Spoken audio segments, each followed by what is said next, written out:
নমস্কার, আশা করছি সবাই খুব ভালো আছেন। আজকের আর মাছের ঝালের রেসিপি নিয়ে আপনাদের কাছে চলে এসেছি। এখানে দেখুন নিয়ে নিয়েছি আমি 7 পিস আর মাছ। আর মাছগুলোকে বড় বড় মাংসের মতন টুকরো করে নিয়েছি, কারণ এই মাছটা খেতে কিন্তু মাংসের মতনই লাগে।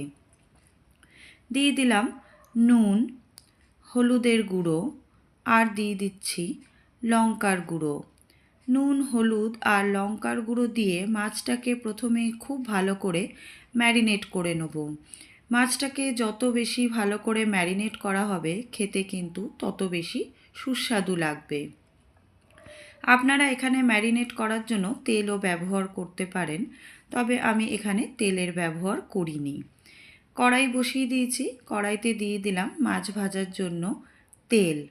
তেলটাকে খুব ভালো করে গরম করে নিয়ে একে একে নুন হলুদ মাখিয়ে রাখা মাছগুলোকে দিয়ে দিচ্ছি। প্রথমেই একবারে আমি সব মাছগুলোকে দেব না। প্রথমে 4 পিস খুব ভালো করে ভেজে নেব ঢাকা দিয়ে। অবশ্যই এটা ঢাকা দিয়ে আপনারা ভাজবেন। মাছগুলো দেখুন এক পিঠ ভালো করে ব্রাউন হয়ে গেছে, আর এক পিঠ উল্টে একইভাবে ব্রাউন করে ভেজে নেব। এই মাছগুলো কিন্তু একটু কড়া করেই ভাজবেন, তাহলে কিন্তু খেতে তবেই বেশি ভালো লাগবে। দু পিঠ দেখুন খুব ভালো করে মাছগুলো ভাজা হয়ে গেছে, আর এগুলোকে আমি এখন একটা প্লেটে তুলে নিচ্ছি। কড়াইতে যে তেলটা আছে তাতেও আমি বাকি মাছগুলো দিয়ে ভেজে নেব একইভাবে ব্রাউন করে। আবার বলি, মাছগুলো যখন ভাজবেন তখন ঢাকা দিয়ে কিন্তু ভাজবেন, না হলে মাছগুলো ছিটিয়ে গায়ে তেল ছিটকাতে পারে। সব মাছগুলো ভাজা হয়ে যাওয়ার পরেও কড়াইতে যে তেলটা আছে তার মধ্যে আমি দিয়ে দিলাম বড় সাইজে 2টো পেঁয়াজকে কুচিয়ে নিয়েছি, সেটাকে দিয়ে ব্রাউন করে ভেজে নেব। এখানে দেখুন পেঁয়াজটা আমার ভালো করে ব্রাউন করে ভাজা হয়ে গেছে। এর মধ্যে অ্যাড করে দিচ্ছি 2টো মিডিয়াম সাইজের টমেটোকে আমি ছোট করে টুকরো করে নিয়েছি, সেটাকেও পেঁয়াজের সাথে কিছুক্ষণের জন্য ভেজে নেব।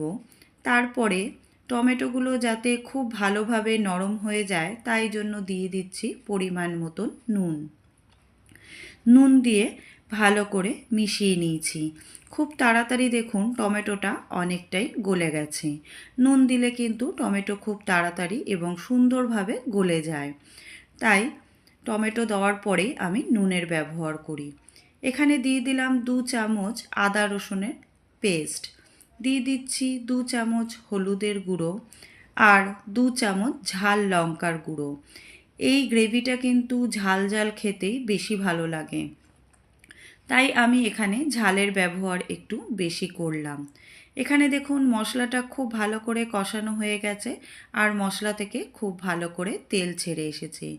এই সময় মশলার মধ্যে অ্যাড করে দিলাম ভেজে রাখা মাছগুলোকে দিয়েও খুব ভালো করে মশলার সাথে কষিয়ে নেব, যেভাবে মাংসকে কষানো হয়।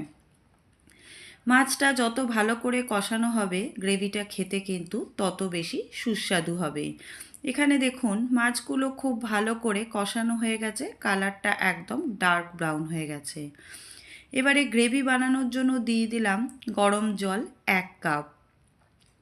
বেশি কিন্তু জলের ব্যবহার করছি না, কারণ গ্রেভিটা আমি একদম মাখা মাখা করব।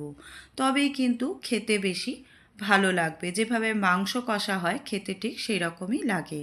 দিয়ে দিচ্ছি চিড়ে রাখা 2টো কাঁচা লঙ্কা, দিয়ে গ্যাসের ফ্লেমটাকে কমিয়ে ঢাকা দিয়ে আমি 10 মিনিট খুব ভালো করে ফুটিয়ে নিয়েছি। এখানে দেখুন গ্রেভি খুব ভালো করে ঘন হয়ে গেছে, আর মাছের সাথে খুব ভালো করে মিশে গেছে। এর মধ্যে পরিমাণে অনেকটাই বেশি আমি দিয়ে দিলাম ফ্রেশ ধনেপাতা। ধনেপাতাটা কিন্তু এই গ্রেভির টেস্টকে দ্বিগুণ বাড়িয়ে তুলবে, তাই ধনেপাতাটা আপনারা একটু বেশি ব্যবহার করবেন। এখানে দেখুন খুব ভালো করে মিশিয়ে দিয়েছি ধনেপাতাটাকে। এবারে গ্যাসটাকে বন্ধ করে দিয়ে স্ট্যান্ডিং টাইমে রাখবো 5 মিনিটের জন্য। তারপরে এটাকে আমি প্লেটে সার্ভ করে আপনাদের দেখিয়ে দিচ্ছি। এখানে দেখুন আর মাছের ঝাল আমার একদম তৈরি হয়ে গেছে। একদম মাখা মাখা গ্রেভি হয়েছে, খেতে কিন্তু দুর্দান্ত লাগে, একদম মাংসের মতন। মাংসকেও ফেলে আপনারা এটা খেয়ে নেবেন গরম ভাতের সাথে। তাই এই রেসিপিটা আপনারা বাড়িতে অবশ্যই ট্রাই করবেন। যদি ভালো লাগে রেসিপিটা তাহলে লাইক করবেন, শেয়ার করবেন আর কমেন্ট করে আমাকে জানাবেন আজকের রেসিপি কেমন লেগেছে। আমার চ্যানেলে নতুন বন্ধু হলে চ্যানেলটাকে